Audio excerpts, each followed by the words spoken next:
ये विद्यार्थियों, पिछले लेक्चर में हमने देखा कि किस प्रकार से ब्रिटेन में आधुनिक युग में भौगोलिक अध्ययन की शुरुआत होती है। शुरुआती कंट्रीब्यूटर्स की बात करने के बाद में हमने डिटेल में मैकिंडर के कंट्रीब्यूशन को पढ़ा। आज हम उसी धारा को आगे बढ़ाएंगे और जो अन्य महत्वपूर्ण भूगोलविद है उनकी चर्चा करेंगे। हमारी चर्चा की शुरुआत महान भूगोलविद पैट्रिक गैडिस से होगी। इनको ब्रिटेन में बहुत सम्मान प्राप्त है। एक टाउन प्लानर, एक शहर के अध्ययन करने वाले भूगोलविदता के रूप में इवन इन्हें फादर ऑफ टाउन प्लानिंग भी कहा जाता है। इनका जो ट्रायो है वो बहुत फेमस हुआ था, जो इन्होंने प्लेस, वर्क और फॉक को लेकर दिया था। इसके बाद कॉमर्शियल ज्योग्राफी में हम कंट्रीब्यूशन देखते हैं चिज़ोम और मिल का। इकोनॉमिक और कॉमर्शियल ब्रांच पे उन्होंने अच्छा कंट्रीब्यूशन दिया था। इसके बाद हम देखते हैं कि वहाँ पर एंड्रयू हर्बर्टसन नाम के विद्वान हुए थे। उन्होंने पहली बार पूरे विश्व को प्राकृतिक प्रदेशों में बांटा था और उनके विश्व को प्राकृतिक प्रदेशों में बांटने की जो विधा है और जो उनकी योजना है उसको आज भी हम भूगोल में अध्ययन करते हैं। इसके बाद नाम आता है विलियम स्मिथ का, ग्रेगरी का, कॉल एंड किंग का। ठीक है, इन्होंने ज्योग्राफी की विभिन्न ब्रांचेस में अपना योगदान दिया, लेकिन इसको बहुत तेजी मिली पीटर हैगेट और आर जे शॉर्ले के काम से, जिन्होंने क्वांटिटेटिव रिवोल्यूशन और पॉजिटिविज्म की धारा के अंदर ज्योग्राफी में बहुत कंट्रीब्यूशन दिया था। अब हम एक एक करके इन सारे विद्वानों के कामों को देखेंगे कि किस प्रकार से इन्होंने भूगोल के अध्ययन को ब्रिटेन में आगे बढ़ाया। उसकी चर्चा अब हम करेंगे। सबसे पहले हम बात करेंगे पैट्रिक गैडिस की। इनका पीरियड 1854 से 1934 है। गैडिस की भौगोलिक परिदृष्टि जीव वैज्ञानिक मान्यता से प्रेरित थी। ठीक है, बेसिकली ये कहीं न कहीं बायोलॉजिकल साइंस से प्रेरित थे। गैडिस ने मानव समुदायों के अध्ययन के लिए प्लेस, वर्क एंड फॉक, ये ट्रायो दिया था। अभी हम डिटेल में इस ट्रायो को और देखेंगे। उनके खूब सारे स्केचेस देखेंगे जिसके थ्रू ये बहुत आसानी से समझ में आ जाए। तो हिंदी में इसको कहेंगे स्थान, कार्य और परिवार। ठीक है, ये पद्धति का विकास किया था। मूल रूप से हम देखते हैं कि इस पद्धति का अनुसरण वो शहरों में जो मानव समुदायों के अध्ययन है उस पर इसको वो लागू करके देखते हैं। इनकी आधारभूत मान्यता थी कि स्थान स्थान जिसको हम से इनका तात्पर्य था स्थानीय वातावरण से, लोकल एनवायरनमेंट से, सराउंडिंग से। ठीक है, इस बात का निर्धारण करता है कि वहाँ के निवासियों की जीविकोपार्जन क्रियाएं किस प्रकार की होंगी। तो ये जो जीविकोपार्जन क्रियाएं हैं ये है वर्क। ठीक है, तो what kind of work those people are pursuing and what kind of engagements they are showing। ठीक है, और उसके बाद बात आती है कि जीविकोपार्जन पद्धति ही किसी समुदाय की पारिवारिक जीवन पद्धति निर्धारित करती है, और पारिवारिक जीवन पद्धति को उन्होंने कहा फॉर्म। ठीक है, तो बेसिकली आप इस काम के अंदर एक चीज आपको थोड़ी सी दिखाई दे रही होगी कि सबसे पहले जो सबसे ऊपर रखा उन्होंने वो रखा स्थान को। ठीक है, अर्थात स्थानीय वातावरण को। उसका प्रभाव जो है वो आपको दिखाई देगा मानव की आर्थिक और अन्य क्रियाओं तथा जीवन पद्धति के ऊपर। आप यदि थोड़ा सा ध्यान देंगे तो ये कहीं न कहीं पर्यावरणीय निश्चयवाद की तरफ इशारा करता है। एनवायरमेंटल डिटर्मिनिज्म की तरफ ये कहीं न कहीं इशारा करता है। भौगोलिक अध्ययन में गैडिस ने क्षेत्रीय सर्वेक्षण के पक्षधर थे। सर्वेक्षण फिर काम उनका नारा था। मतलब उन्होंने सर्वे बेस्ड वर्क को हमेशा प्रमोट किया और उन्होंने ये स्लोगन दिया that first survey and then work. अर्थात आपको जो स्टडी है आपकी वो एम्पिरिकल स्टडी होनी चाहिए, सर्वे बेस्ड स्टडी होनी चाहिए, इस बात को वो प्रेफर करते थे। हम थोड़े से गेडीज के काम को देखते हैं, फिर आगे बढ़ेंगे। देखिए, कैडियन ट्रायो कहते हैं इसको, वर्क, फॉक एंड प्लेस। ठीक है, पैट्रिक गेडिस इनका पीरियड 1954 से 1932, कहीं के 34 भी लिखा मिलता है, ये पीरियड है उनका। स्कॉटिश बायोलॉजिस्ट थे वो, और social evolution and pioneering city planner के रूप में जाने जाते हैं, और इसीलिए इनको father of this planning, this ये टाउन प्लानिंग कहा जाता है। ठीक है, पायनियरिंग वर्क था उनका सिटी प्लानिंग के अंदर, वो इनका सबसे बेहतरीन काम था। और हमारे लिए पैट्रिक गेडिस बहुत महत्वपूर्ण है, क्योंकि ये इनकी इंडिया में काफ़ी विजिट्स भी हुई हैं, इंडिया में रहे हैं ये, और इन्होंने दिल्ली मेट्रोपॉलिटन और मुंबई मेट्रोपॉलिटन पे काम किया है, इसलिए ये जोग्राफर हमारे लिए और ज़्यादा महत्वपूर्ण हो जाता है। Geddes' work on regional surveys, cultural evolution, and urban sociology has become even more noticed since his death. उसकी उसकी मृत्यु के साथ ही उसके ये जो काम है, विशेष तौर पे जो नगरीय समाजशास्त्र है, उस पर उनका काम जो है वो बहुत ही उम्दा था। और यहाँ हम उनके ट्रायो को देखो समझने की कोशिश करते हैं कि ये जो वर्क, फॉक और प्लेस, इसका मतलब क्या है।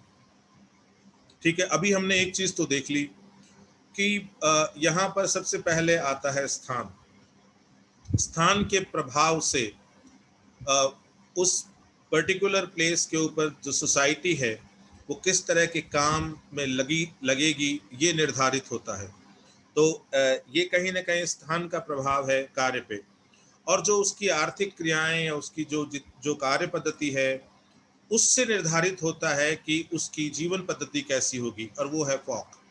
ठीक है, तो यहाँ पर इसको हम यदि देखें तो इसमें हमें तीन चीजें मिलती हैं। People that this related to folk, then activity related to work, and then place. ठीक है, तो ये ट्रायो इस रूप में भी कहा जा सकता है और इस रूप में भी कहा जा सकता है। हमें ये पता होना चाहिए कि कौन सा शब्द किस चीज के लिए काम में लिया जा रहा है, और यदि हम इसको अच्छी तरह से जानते हैं तो फिर ये हमारे लिए मुश्किल भी नहीं है ना। हम आसानी से यदि हम ट्रायो को समझते हैं और इसकी इंटर रिलेशनशिप को समझते हैं इन तीनों की, तो हम बहुत आसानी से ये कह सकते हैं, हाँ भाई ये फॉक है तो इसका मतलब ये पीपल अर्थात लोगों से है, इसका तात्पर्य वर्क, इसका मतलब एक्टिविटी से रिलेटेड है ये, and then place is place. ठीक है, अब गजब की बात देखिए कि यहाँ पर, क्योंकि ये बायोलॉजिस्ट था, अब यहाँ देखना कि किस तरह से वो इस कंसेप्शन को बायोलॉजी से जोड़ता है, इसको देखना आप। Organic relationship between social, physical and economical. ठीक है, तो यहाँ पर क्या कह रहा है वो, ऑर्गेनिक रिलेशनशिप, इनके बीच में एक तरह का एक जैविक जुड़ाव है, संबंध है इसके अंदर, किसमें, सोशल, फिजिकल एंड इकोनॉमिक। और सिटी जो है वो इन सब से मिलकर बनता है। ठीक है, सिटी में जो लोग रहते हैं उनका एक सोसाइटल एस्पेक्ट होता है, उनके वो एक निश्चित प्रकार के फिजिकल एनवायरनमेंट में रहते हैं, और वो एक निश्चित प्रकार की आर्थिक क्रियाओं में लीन होते हैं। अब आप थोड़ा सा यहाँ देखिएगा कि इन्होंने इसको एक मैट्रिक्स के रूप में दिया था। ये जो प्लेस, वर्क और फॉक, ये इन्होंने एक मैट्रिक्स के रूप में दिया था। इसको place, work and folk matrix भी कहते हैं। इस मैट्रिक्स में देखिए टोटल हम देखें तो इसमें 9 बॉक्सेस हैं। ठीक है, ये 3x3 की मैट्रिक्स है जिसमें 9 बॉक्सेस हैं।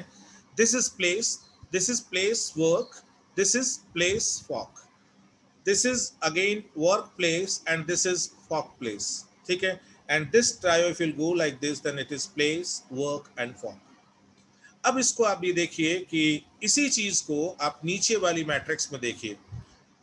This place denotes to the surrounding, and that is related to geography, right? And when we are talking about work, then it is mainly related to the economic activities. Okay, so it is related to economics. And when we are talking to folk, it is related to the lifestyle of people. That means it is something related to anthropology. ठीक है। तो इन्होंने एक organic relationship develop करने की कोशिश की इन सारी जो ब्रांचेस हैं इनके अंदर। अब यहाँ देखिए, when we talk about place and place work, right, so then we are talking about geographical economics, we are talking about geographical economics, and when we are talking about workplace, that means we are talking about economic geography. ठीक है। So here we are talking about that how the economics is influenced by the geographical environment, and here how it emerged as a component of economic geography, है ना। यहाँ पर हम बात करते हैं स्थान कार्य में, बात करते हैं कि किस प्रकार से स्थान कार्य को प्रभावित करता है, और यहाँ हम बात कर रहे हैं कि किस प्रकार कार्य स्थान के संबंध से वहाँ पर एक आर्थिक भूगोल जो है वो विकसित होता है, इमर्ज होता है। ठीक है। ऐसे ही जब हम प्लेस फॉक की बात करें तो यहाँ आता है ज्योग्राफिकल एंथ्रोपोलॉजी। ठीक है। But when we talk about folk place then it is anthropological geography, है ना। तो यहाँ पर ये शब्दावलियाँ आने से आपको एक चीज़ थोड़ी सी क्लियर होती जा रही होगी कि किस तरह से ये इन तीन जो ब्रांचेस ऑफ नॉलेज है, ज्योग्राफी, इकोनॉमिक्स और एंथ्रोपोलॉजी, ये इन तीनों के कॉम्बिनेशनल स्टडीज की बात करता है कि किस तरह से इन तीनों के संयोग के साथ हमें अध्ययन करना चाहिए। ठीक है, उसकी कहीं ना कहीं बात करता है। इसीलिए हमारे यहाँ पर आप देखिए टर्म आती है इकोनॉमिक ज्योग्राफी, टर्म आती है देन एंथ्रोपोलॉजिकल ज्योग्राफी, ठीक है, एंड देन ज्योग्राफी। ठीक है, तो ये तीन these are the components which are important for studying life of in a city. किसी भी शहर में जीवन के अध्ययन के लिए ये तीन महत्वपूर्ण कंपोनेंट है। ठीक है, तो ये इस तरह से ये गैडिस का ट्रायो और गैडिस की जो जो मैट्रिक्स है उसकी बात पूरी होती है। अब देखिए पैट्रिक गैडिस के बारे में कुछ महत्वपूर्ण बातें देखते हैं। ये बायोलॉजिस्ट माने जाते हैं, सोशियोलॉजिस्ट माने जाते हैं, ज्योग्राफर माने जाते हैं और फिलैंथ्रोपिस्ट माने जाते हैं। ठीक है, और पायोनियरिंग टाउन प्लानर, इसीलिए इनको फादर ऑफ टाउन प्लानिंग भी कहा जाता है। ठीक है, he is known for his innovative thinking in the field of urban planning and sociology. Urban planning and sociology पर जो इनका काम था उसी के कारण आगे जाके ये एक सेपरेट ब्रांच ऑफ स्टडी बन गई। अर्बन सोशियोलॉजी आज एक सेपरेट ब्रांच के रूप में पढ़ी जाती है। He introduce the concept of region, ठीक है, टू आर्किटेक्चर। ये जिसको हम कहते हैं ना जो किसी नगर की योजना तैयार करते हैं, ठीक है, उनके लिए प्रदेश की अवधारणा को इन्होंने परिचित करवाया।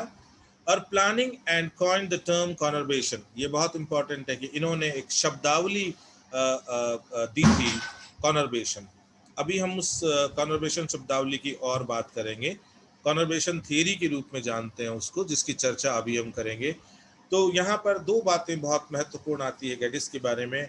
एक तो ट्रायो जिसकी बात हम कर चुके, फिर यहाँ पर निकल के आती है दूसरी बात that he was a leading or a pioneering town planner.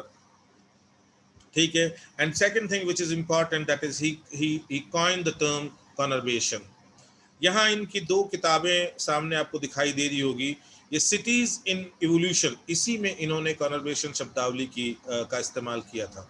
Cities in evolution बहुत फेमस किताब है इनकी, और दूसरी किताब है सिटी डेवलपमेंट। ठीक है, और अब हम देखेंगे कि एक और चर्चा करेंगे हम गैडिस के बारे में आगे मूव करने से पहले। वो हम ये करते हैं कि ये जो सिटीज इन इवोल्यूशन की जो बुक आई जिसके अंदर उन्होंने कॉनर्बेशन शब्दावली का इस्तेमाल किया, कैसे उन्होंने उसको डिफाइन किया, कैसे उन्होंने अपनी कॉनर्बेशन थियरी दी, उसकी चर्चा अब हम इस स्लाइड के अंदर करेंगे। अब देखिए कि ये देखिए दिस कॉनर्बेशन थियरी की जब हम बात करते हैं तो this term conurbation was coined in 1915 by Patrick Geddes in his book Cities in Evolution. इस किताब में सबसे पहले इन्होंने इस शब्दावली को यूज किया था, दुनिया को ये शब्दावली दी। और internationally the term urban agglomeration is often used to convey a similar meaning to the कॉनर्बेशन।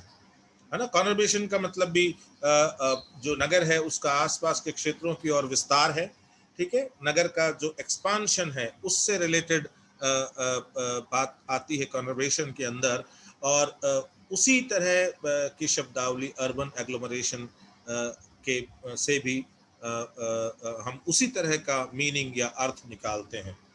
He drew attention to the ability of the new technology of electric power and motorized transport to allow cities to spread and agglomerate together, and gave an example of this Midland town.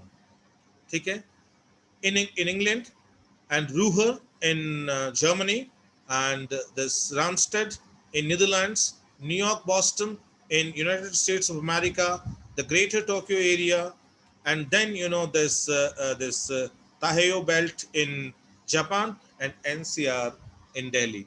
कुल मिला के यहाँ पर जो समझने वाली बात है वो ये है कि दो चीज़ों को इन्होंने यहाँ फोकस किया। One, this development in the technology of electric power, and second he focused on the motorized transport. ये दो चीज़ों पे, दो एस्पेक्ट पे उन्होंने फोकस किया, और उन्होंने कहा कि इन दोनों के कारण ये जो दो नए डेवलपमेंट हुए हैं, वन एक कि भाई जिस तरह से यातायात है वो अब मोटर चालित हो गए हैं, और दूसरा कि किस तरह से जो विद्युत शक्ति है ना, उसको उसके इस्तेमाल की और उसको प्राप्त करने की तकनीक में जिस तरह से विस्तार हुआ है, उसके कारण जो सिटीज हैं उनको भी विस्तार के अवसर जो है दूर दूर तक मिले हैं, और इसके कारण सिटीज आपस में एग्लोमरेट करते हैं, जिससे कॉन्वर्बेशन जो है वो हमें दिखाई देता है, एक सिटी का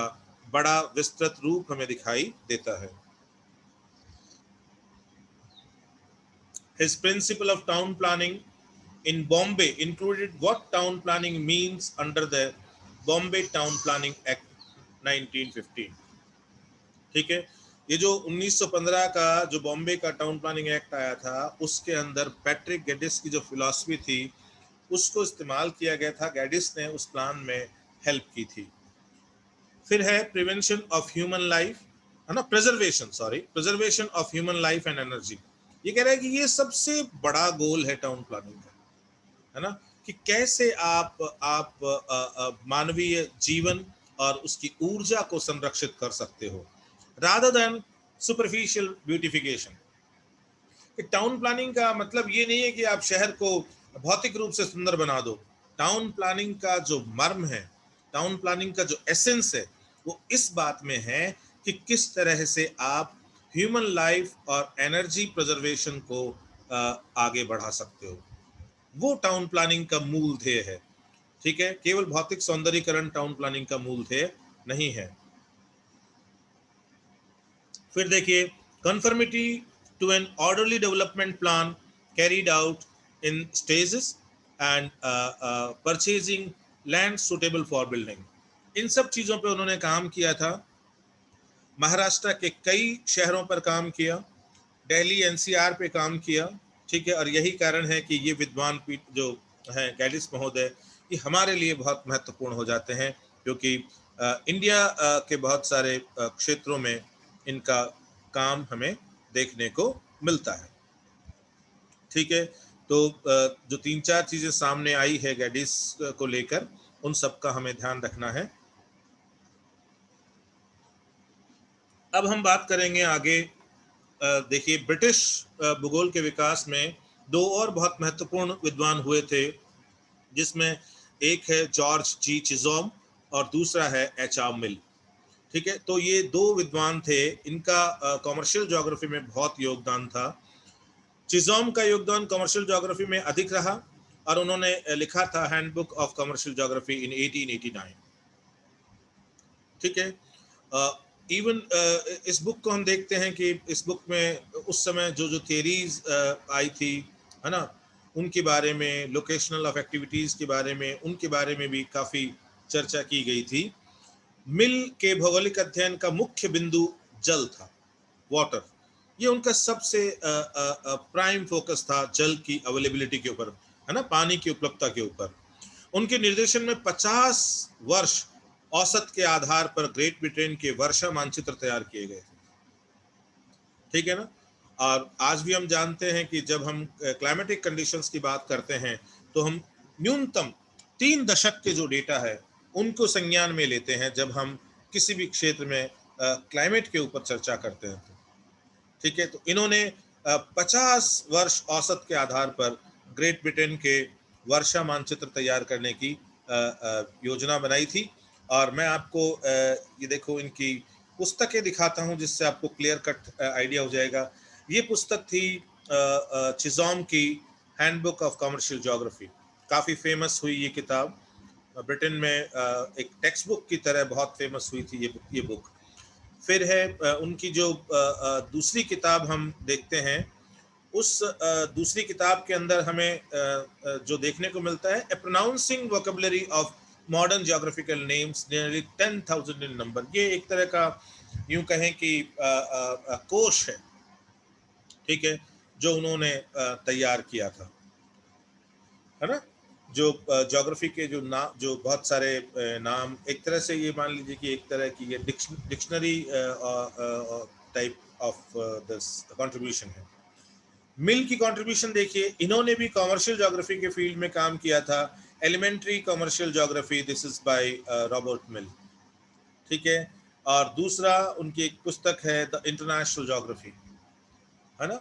लेकिन हमें ये ध्यान रखना है कि मिल जो है उनका एक और मेजर कंट्रीब्यूशन है, और वो है that he derived the the the rain maps of Great Britain on the basis of 50 years rainfall data। ठीक है, 50 सालों के रेनफॉल डेटा के आधार पे उन्होंने वो मानचित्र तैयार किए थे, है ना।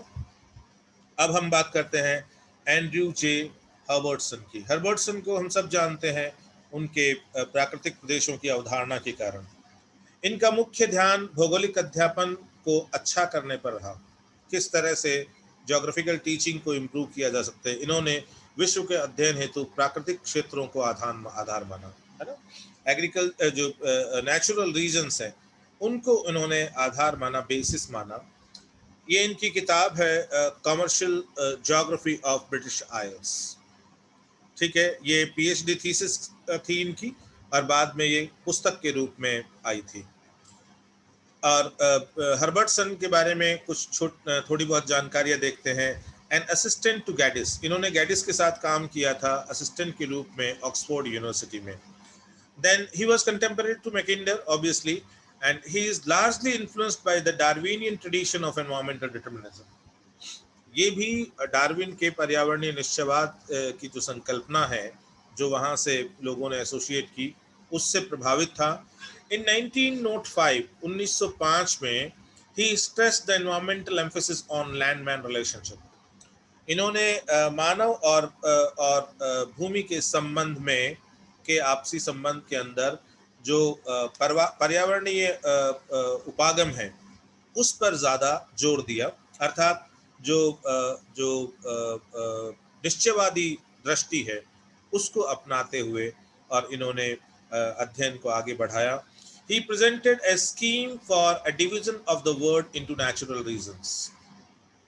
इसके लिए हम इनको सर्वाधिक याद करते हैं कि इन्होंने पूरी जो दुनिया है अर्थात पूरे विश्व को प्राकृतिक प्रदेशों में बांटने की एक विधा दी थी, based on the association of surface features. ठीक है, नंबर 1, उसमें क्या क्या आधारभूत तत्व लिए गए प्राकृतिक प्रदेशों के निर्धारण में, किसके आधार पर ये प्राकृतिक प्रदेश जो है उन्होंने बनाए। तो जो आधारभूत तत्व थे वो, number 1 surface features, that means landform, है ना। लैंडफॉर्म कैरेक्टरिस्टिक्स कैसी है, भू आकृति कैसी है। Number 2 climate, and number 3 vegetation. इन 3 चीज़ों को उन्होंने आधार बनाया प्राकृतिक प्रदेशों को देने के लिए, विश्व को प्रादेशिक प्रदेशों में, प्राकृतिक प्रदेशों में विभाजित करने के लिए। और he was a determinist in true sense, है ना। वो एक पर्यावरणीय निश्चयवादी था। अब हम बात करते हैं, एक विद्वान हुए थे ऑगिलिव। ठीक है, तो और रॉक्सबी, ये दो विद्वान हैं, ज़्यादा कंट्रीब्यूशन नहीं था, सिमिलर लाइन में काम किया था, इसलिए यहाँ पर इनका थोड़ा हमें नाम ध्यान होना जरूरी है। ठीक है, another British geographer who has this edited Great Britain, है ना, Great Britain essays in regional geography in 1928। Great Britain essays in regional geography, दोनों रीजनल ज्योग्राफी के क्षेत्र में काम देते हैं, है ना, दिस ऑगिल्यूबी और रॉक्सबी भी। This book gave a glimpse of regional variations in the physical and cultural landscape in Britain. Britain में किस तरह से भौतिक और सांस्कृतिक परिवेश में भिन्नताएं मिलती है ना, क्षेत्रीय भिन्नताएं मिलती है, क्षेत्रीय विभिन्नताएं मिलती है, इसको इन्होंने इसके अंदर उजागर किया था। ठीक है, जिस तरह से रीजनल ज्योग्राफी के लिए डेडिकेटेड स्कॉलर है ऑगिलिव, ठीक उसी तरह से रॉक्सबी भी इसी डायरेक्शन में काम करता है। He suggested a scheme which explained how the regional studies should be proceed. किस प्रकार से हमें क्षेत्रीय अध्ययन को आगे बढ़ाना चाहिए, ये परिपाटी इन्होंने पॉपुलराइज करी। And he pointed out that a systematic regional study should deal with, है ना, उसने ये इशारा किया, क्योंकि देखिए वो उस विधा की तरफ इशारा कर रहा है कि हमें क्षेत्रीय अध्ययन कैसे करने चाहिए। तो वो ये फिर बाद में वो कहता है कि क्षेत्रीय अध्ययन के लिए हमें एक क्रमबद्ध उपागम अपनाना होगा, और जिस क्रमबद्ध उपागम में हम कैसे कैसे आगे बढ़ेंगे, हमें सबसे पहले बात करनी पड़ेगी क्षेत्र की भूगर्भिक विशेषताओं की, अर्थात जियोलॉजिकल स्टडीज की। आज भी हम रीजनल स्टडी में देखते हैं, जब हम उठाते हैं ज्योग्राफी ऑफ इंडिया और geography of Rajasthan, first we talk about the geology of that particular region, then drainage, coastline, climate, vegetation to demarcate the natural regions, और उसके बाद हमें फोकस करना होगा वहाँ के ड्रेनेज पे, ठीक है, किस तरह का वहाँ पे अपवाह तंत्र पाया जाता है ना, क्योंकि ये ब्रिटेन से थे और ब्रिटेन में हर थोड़ी दूर पे हमें कोस्ट लाइन दिखाई देती है ना, तो इसलिए उन्होंने उसमें कोस्ट लाइन को भी शामिल किया। He talked about climate also as an important factor while you are systematically dealing with any region.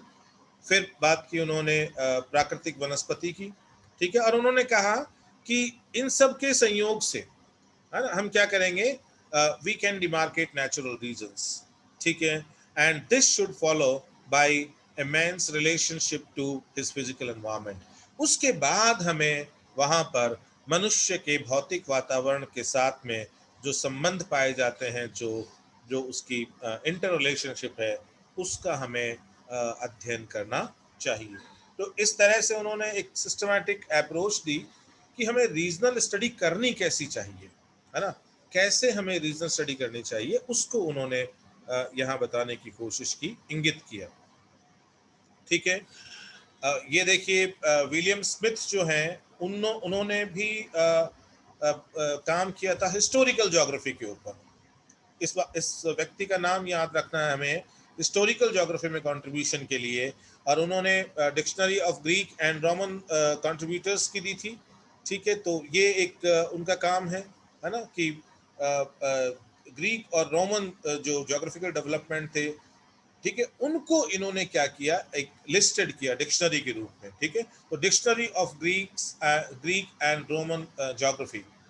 उसके बाद जो उनका दूसरा महत्वपूर्ण काम था, वो था an atlas of ancient geography, है ना, प्राचीन भूगोल के ऊपर उन्होंने एक एटलस को भी संपादित किया था, है ना। तो ये दो बहुत महत्वपूर्ण काम है उनके, और दोनों से हमें साफ पता लगता है कि William Smith was a person who was dedicated to historical geography. फिर देखिए, हम देखते हैं कि प्रथम विश्व युद्ध की दशा देखने को मिलती है बाद में। प्रथम विश्व युद्ध के बाद वहाँ पर जो ज्योग्राफिकल डेवलपमेंट है वो बहुत तेज होता है। प्रथम विश्व युद्ध के बाद ब्रिटेन में क्षेत्रीय भूगोल और भौतिक भूगोल का अधिक विकास होता है। ठीक है, और द्वितीय विश्व युद्ध के बाद 1950 के दशक के बाद वहाँ पर परिमाणात्मक क्रांति के ऊपर बहुत जबरदस्त काम होता है, और परिमाणात्मक क्रांति के ऊपर होने वाला काम वहाँ पर बाद में रीजनल सिंथेसिस, रीजनल एनालिसिस को भी काफ़ी बढ़ावा देता है। क्षेत्रीय एवं भौतिक भूगोल में बहुत सी पुस्तकें आई, क्षेत्रीय भूगोल पर आई, जैसे नॉर्थ अमेरिका, ठीक है, ये ब्रायन की किताब थी। साउथ अमेरिका पर किताब आई सांधन की। देन एशिया पे हम सब ने सुना है ना, डडले स्टैम्प, है ना, LD स्टैम्प की बुक, हम लोग इसको पढ़ते भी हैं जब हम ज्योग्राफी ऑफ इंडिया करते हैं। तो ये पुस्तक जो है ये एशिया के ऊपर LD स्टैम्प के द्वारा लिखी गई थी। अफ्रीका के ऊपर बहुत बढ़िया काम दिया फिट्जगार्लैंड ने। तो ये जो हमें ध्यान रखना है, north America, south America, Asia और अफ्रीका, ठीक है, ये कंट्रीब्यूटर्स कौन हैं जिन्होंने लैंडमार्क काम दिया। तो हमें हर एक का नाम ध्यान रखना है। नॉर्थ अमेरिका के लिए हमें ध्यान रखना है ब्रायन का नाम, क्योंकि ये वो विद्वान है जिसने regional geography of north America लिखी थी। साउथ अमेरिका के ऊपर हमें ध्यान रखना है नाम सनाहन का। एशिया के ऊपर हमें नाम याद रहेगा ही रहेगा, LD स्टैम्प। और अफ्रीका के ऊपर हमें नाम याद रखना है फिट्जरैंड का। ये नाम हमें ध्यान रखने हैं कि इन्होंने मेजर रीजनल अकाउंट दिए थे। फिर जब हम फिजिकल ज्योग्राफी की बात करते हैं तो लेक की पुस्तक आई फिजिकल ज्योग्राफी की टाइटल के साथ। क्लाइमेट्स ऑफ द कॉन्टिनेंट्स नाम से पुस्तक आई कैंड्रू की। And then the physical basis of geography and outline of geomorphology, बहुत फेमस हुई थी ये किताब, वुलरिच और मॉर्गन की, बहुत फेमस हुई थी। आज भी फिजिकल ज्योग्राफी के स्टूडेंट इस किताब को ज़रूर पढ़ते हैं, the physical basis of geography and outline of geomorphology. ठीक है, अब इसके बाद हम देखते हैं कि प्रथम विश्व युद्ध के बाद के भौगोलिक अध्ययन के विस्तार की 5 महत्वपूर्ण विशेषताएं रही, है ना। ये ट्रेडिशन वहाँ पे, ये जो 5 महत्वपूर्ण विशेषताएं हैं, ये वहाँ पर ज्योग्राफिकल ट्रेडिशन जो है उसकी एक इम्पॉर्टेंट पार्ट बन गई। वन वाज एक्सप्लोरेशन, बहुत ज़्यादा फोकस अब होने लगा एक्सप्लोरेशन के ऊपर, आविष्कार के ऊपर, है ना, खोज के ऊपर। देन रीजनल स्टडीज, क्षेत्रीय अध्ययन बहुत मजबूत होता गया, ठीक है। और इसमें फिर जुड़ा field observation and map interpretation, कि रीजनल स्टडीज में बहुत ज़्यादा महत्व दिया गया मैप मेकिंग और फील्ड बेस्ड स्टडीज के ऊपर, ठीक है। फिर बहुत सारा काम हुआ हिस्टोरिकल ज्योग्राफी पर। ये सब हम देख रहे हैं कि देखिए इसके लिए बैकग्राउंड पीछे बन चुका है ना। हमने जो विद्वान देखे, ठीक है, उन सारे विद्वानों का हमने देखा कि इनमें से किसी न किसी फील्ड में कोई न कोई विद्वान जो है वो बहुत ज़्यादा स्ट्रांगली कंट्रीब्यूट कर रहा है। जैसे हम देखें कि जब हम तीसरे पॉइंट की बात करते हैं field observation and map interpretation, तो हम देखते हैं कि पैट्रिक गैडिस जो नारा देते हैं कि फर्स्ट सर्वे देन वर्क, ठीक है। तो वो काम पीछे से चला आ रहा था और फिर प्रथम विश्व युद्ध के बाद एकदम से ये सारी धाराएं जो है वो ज्योग्राफी का अहम हिस्सा बन गई। And then lastly applied geography, और अब अभी हमने पैट्रिक गैडिस का काम देखा, और उसमें हमने देखा कि किस तरह वो ज्योग्राफिकल स्टडीज़ को अप्लाई करता है in the field of town planning, in the field of this planning of urban areas, ठीक है। तो इस तरह से हम देखते हैं कि कुछ नए ओरिएंटेशंस ज्योग्राफी के अंदर हमें दिखाई देते हैं ब्रिटेन में after the first world war. और इसके बाद जब द्वितीय विश्व युद्ध शुरू होता है, और उसके बाद हम देखते हैं कि भूगोलवेत्ताओं का वहाँ पर थोड़ा सा महत्व बढ़ जाता है, ठीक है। तथा क्षेत्रीय भूगोल के अध्ययन की आवश्यकता उनको प्रबलता से महसूस होती है। 1960 के दशक में सिद्धांत परक और मात्रात्मक क्रांतियों के फलस्वरूप स्थानिक विज्ञान के रूप में भूगोल विकसित हुआ और भूगोल में सांख्यिकीय विषयों का प्रयोग बढ़ा, ठीक है ना। तो यहाँ पर दोनों तरह के डेवलपमेंट्स में जो विधितंत्रीय बदलाव था, क्वांटिटेटिव रेवोल्यूशन के रूप में, परिमाणात्मक या मात्रात्मक क्रांति के रूप में जो विधितंत्रीय बदलाव था, उस पर भी बहुत काम हुआ।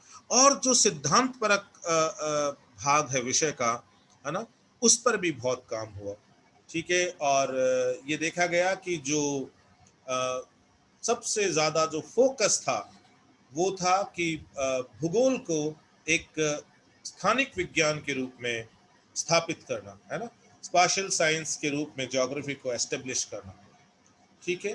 फिर भौगोलिक अध्ययन के इस दौर में कई ब्रिटिश भूगोलवेत्ताओं ने अपना योगदान दिया, जैसे हम देखते हैं एस ग्रेगरी, उनकी पुस्तक आई थी statistical methods and the geographer. ध्यान रखना, statistical methods and the geography, ये एक शायद रॉजरसन की किताब है, अमेरिकन है, तो हमें ध्यान रखना है कि यहाँ ज्योग्राफर है। ठीक है, हमें इस बात को ध्यान रखना है। Statistical methods and the geographer, ये किताब आई थी 1962 में। कोल और किंग की किताब आई क्वांटिटेटिव ज्योग्राफी। ठीक है, इन बाद में कोल की अलग से किताब भी आई थी क्वांटिटेटिव ज्योग्राफी पे, काफ़ी इनके लेख भी आए थे। कैम्ब्रिज यूनिवर्सिटी में 2 स्कॉलर थे, उनके काम के बिना ये जो मॉडर्न डेवलपमेंट है वो कभी पूरा नहीं समझा जा सकता ब्रिटेन में भूगोल का, और वो थे शोरले और हैगेट, है ना, दैट्स आर.जे. शोरले और पीटर हैगेट। इनकी काफ़ी बुक्स आई थी कंबाइन, लेकिन 2 बुक्स बहुत इंपॉर्टेंट है, और 2 से ज़्यादा किताबें इनकी साथ साथ आई थी। Frontiers in geographical teaching in 1965 and models in geography 1967। ये बहुत लैंडमार्क वर्क थे शॉर्ले और हैगेट के। पीटर हैगेट की पुस्तक आई थी locational analysis in human geography 1965 में। डेविड हार्वे की किताब आई एक्सप्लेनेशन इन ज्योग्राफी। इस समय तक डेविड हार्वे जो है वो अमेरिका जाकर बस चुके थे, लेकिन कहीं न कहीं उनकी इस किताब में उन्होंने जो कैम्ब्रिज में जो उन्होंने शिक्षा दीक्षा ली, ठीक है, उसका कहीं न कहीं उसकी छाप थी। ठीक है, क्योंकि उनके ऊपर पीटर हैगेट और शोरले के कामों का प्रभाव था। फिर हैगेट्स की किताब और आती है ज्योग्राफी ए मॉडर्न सिंथेसिस। ठीक है, तो हम देखते हैं कि ये जो दशक शुरू होता है 1960 का, इस 1960 के दशक में हम देखते हैं कि एक एक एक जबरदस्त हम यूं कह सकते हैं कि एक रिवॉल्यूशन हमें दिखाई देता है पूरे ब्रिटेन के अंदर। ठीक है, और एकदम से उसमें कई दिशाओं में काम आने शुरू होते हैं। ज्योग्राफी वहाँ पर एक स्पेशल साइंस के रूप में स्थापित हो रही होती है। क्वांटिटेटिव रिवोल्यूशन में बहुत ज़बरदस्त काम आता है। अब हम थोड़ा सा इसमें देखिए आगे हम देखते हैं शॉर्ले और पीटर हैगेट के काम को जब तक हम ना देख लें तब तक ब्रिटेन का कंट्रीब्यूशन पूरा नहीं होता है। ठीक है, तो शॉर्ले और हैगेट इन दोनों का ये लगभग समकालीन थे। ठीक है, और काफ़ी काम इन्होंने साथ साथ में किए। Their major contribution was in quantitative revolution in Britain. सबसे बड़ा योगदान था ब्रिटेन में मात्रात्मक क्रांति के उदय में, है ना। ब्रिटेन में मात्रात्मक क्रांति जो है उसके क्षेत्र में इन्होंने जबरदस्त योगदान दिया था। They made enormous use of sophisticated statistical techniques and formulated models and theories in the field of human and social geography. उन्होंने क्या किया कि ज्योग्राफी में केवल और केवल फिजिकल ज्योग्राफी में ही नहीं, बल्कि सोशल ज्योग्राफी में, ह्यूमन ज्योग्राफी में भी अनेकों प्रकार के मॉडल्स प्रस्तुत किए। ठीक है, तो ज्योग्राफी का जो उपागम था उस उपागम को बहुत ज़्यादा इन्होंने मैथमेटिकल और स्टैटिस्टिकल बेस्ड बनाने की कोशिश की। अर्थात इन्होंने कहीं न कहीं जो विज्ञान में, प्योर साइंसेज में जिस तरह की टेक्निक्स को अपनाया जाता है उस तरह की टेक्निक्स को ज्योग्राफी में लागू करने की कोशिश की। Number of books have been written, बहुत सारी किताबें लिखी by them and which explain the space relations and locational analysis with the help of models, जिसमें ये जो स्थानिक संबंध है और जो अवस्थिति विश्लेषण है इसको मॉडल्स के द्वारा समझाने की कोशिश की गई है। मॉडल्स इन ह्यूमन ज्योग्राफी किताब आती है, locational analysis in human geography पुस्तक आती है, फ्रंटियर्स इन ज्योग्राफिकल टीचिंग पुस्तक आती है, अनेकों काम आते हैं। और पीटर हैगेट तो एक तरह का एक स्लोगन तक दे देते हैं, geography is the art of the mappable. हमें ये ध्यान रखना है, ये किसने कहा? ठीक है, geography is the art of the mappable, ये किसने कहा? तो ध्यान रखना ये पीटर हैगेट ने कहा था, ठीक है। तो ये कि भाई ज्योग्राफी में हम उसकी विषय वस्तु जो है, ठीक है, we can map them, we can model them, ठीक है। हम उनको मैप कर सकते हैं, हम उनको मॉडल कर सकते हैं। अब देखिए यहाँ पर हमें कुछ किताबें हम देखेंगे। ये शॉर्ले की इंडिविजुअल बुक है, डायरेक्शंस इन ज्योग्राफी, ठीक है। पीटर हैगेट की ये किताब आती है locational analysis in human geography, बाद में इसका सेकंड वॉल्यूम भी आता है, ठीक है। Locational analysis in human geography written by Peter Haggett. Peter Haggett की फिर सेपरेट किताब फिर से आती है the geographical structure of epidemics. ये किताब हमारे लिए अभी बहुत महत्वपूर्ण हो जाती है because we are passing through pandemic, right? So now the very much important this branch of geography is emerging, that is geography of pandemic, ठीक है। तो हमें ध्यान रखना है कि पैंडेमिक का ही छोटा रूप होता है एपिडेमिक। तो इनकी एक बहुत फेमस पुस्तक थी the geographical structure of epidemics. हमें इस पुस्तक का ध्यान रखना है कि ये पुस्तक जो है ये, क्योंकि अभी ये बहुत प्रासंगिक हो जाती है, who has written this book, ठीक है, who had written this book, किसने ये पुस्तक लिखी थी, है ना। तो ये this is written by Peter Haggett, right. Then geography of modern synthesis बहुत फेमस किताब हुई थी उनकी। ध्यान रखना ये दो अलग अलग किताबें हैं, दोनों पीटर हैगेट की है, geography a modern synthesis, geography a global synthesis, है ना। हमें दोनों पुस्तकों का ध्यान रखना है। The Geographer's Art is another book written by Peter Haggett. So these are the few books which are written by Haggett and Shorley separately, है ना। ये उसमें ये 5 किताबें हैं जो पीटर हैगेट ने लिखी है स्वतंत्र रूप से, and this book is written by Chorley independently, है ना, डायरेक्शंस इन ज्योग्राफी, ठीक है। और अब हम ये देखेंगे कि उनकी जॉइंट वर्क कौन कौन से थे। So now the one is that socio economic models in geography, ठीक है, that is edited by Shorley and Haggett both. Then integrated models in geography, again edited by Shorley and Haggett both. Frontiers in geographical teaching by Shorley and Haggett, and models in geography. ठीक है, these are the 4 landmark this joint works of Peter Haggett and Shorley, है ना, इनके ये joint work है। फिर हमें ध्यान रखना है कि ये एक और किताब जो बैरी और शॉर्ले के साथ में आई थी, अर्थात शॉर्ले ने फिजिकल ज्योग्राफी में क्लाइमेटोलॉजी की ब्रांच पर भी काम किया था, एटमॉस्फेयर, वेदर एंड क्लाइमेट, ठीक है। इसके अलावा आप यहाँ पीछे देख सकते हैं, देखिए यहाँ पे मॉडल्स इन ज्योग्राफी है, इसके अंदर फिजिकल और ह्यूमन ज्योग्राफी दोनों की बात होती है, और इसमें भी इंटीग्रेटेड मॉडल्स इन ज्योग्राफी में भी दोनों की बात होती है। इसमें केवल सोशियो इकोनॉमिक मॉडल्स की बात होती है। और यदि हम और पीछे जाएं तो देखिए यहाँ पर this locational analysis in human geography, this is totally dedicated to this human geography, ठीक है। तो इस तरह हमें थोड़ा सा आइज रखनी है कि काम जो है वो किस किस तरह से कौन कौन सी ज्योग्राफी की ब्रांचेज में दिया गया था। फिर देखिए कोल एंड किंग का नाम हमने लिया था अभी, जिन्होंने क्वांटिटेटिव ज्योग्राफी में या क्वांटिटेटिव रिवोल्यूशन में अपना योगदान दिया था। और ये किताब जो है कॉल एंड किंग की जॉइंट वेंचर है, and separately also quantitative geography was written by Cole. This is a book written by Gregory, that is Statistical Methods and the Geographer, ठीक है, Statistical Methods and the Geographer. And now we will talk a little bit about David Harvey. David Harvey के बारे में हम ज़्यादा बात यहाँ इसलिए नहीं करेंगे because yes, he was a British by birth, but later on shifted to USA. ये एक मार्क्सिस्ट इकोनॉमिक जोग्राफर थे।